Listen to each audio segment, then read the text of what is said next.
Rings of Fire, The Hidden Kingdom, Part 1, Rainforest Monsters, Chapter 4.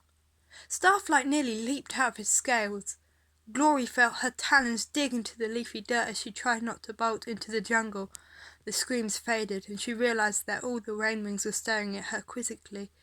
"Are you alright?" Jambu asked. "Wow, that's a spook colour. You weren't freaked like that by us. We clearly need to work on our scariness." "I'm not spooked," Glory said, gritting her teeth and regaining control of her scales.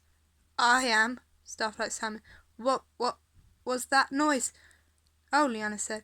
"The scream of monkeys." She pointed up and spotted a pair, and Glory spotted a pair of large brown monkeys lounging on a branch overhead. "They started doing that a few years ago." "It startled us at first, too," Jambu said sympathetically. "They used to make these deep, grunty noise, but now it's all shrieking and gibbering, like dragons being murdered. You get used to it." "Do you?" Glory asked. On the one talent that explained what the Mudwing patrols were hearing from the rainforest. On the other, it definitely did not explain the dead soldier.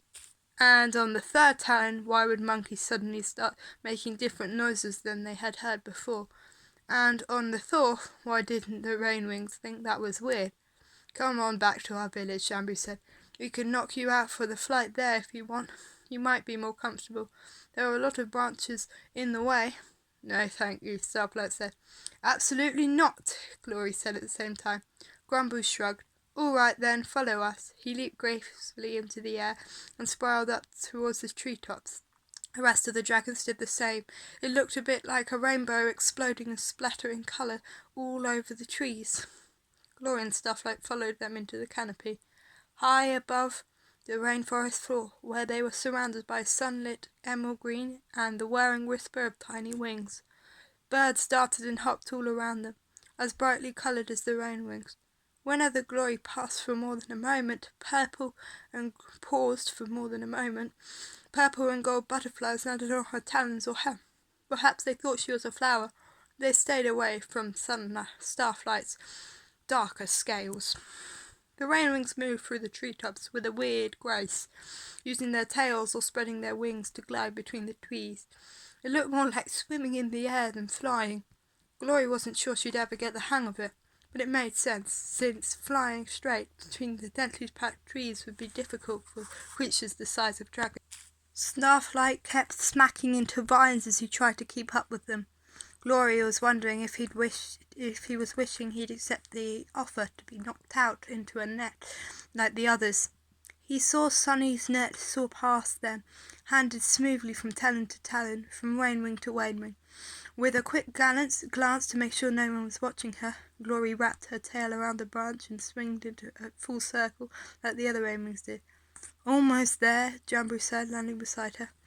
His weight on the branch threw off her swing, and she ended up upside down by her tail for an awkward moment. With a grin, he reached down and helped her back upright. Her back talons gripped the tough branch of the bark of the tree. It felt like ancient dragon scales under her claw. "You really aren't from around here," he said. "No," Glory said as Starflight fluttered down clumsy on the branch as well. "My egg was stolen from the rainwing 6 years ago." "Well, I can take you out tree gliding any time you want to practice," he said. "I'll bet you'll figure it out pretty quickly." He spread his wings and leaped off again.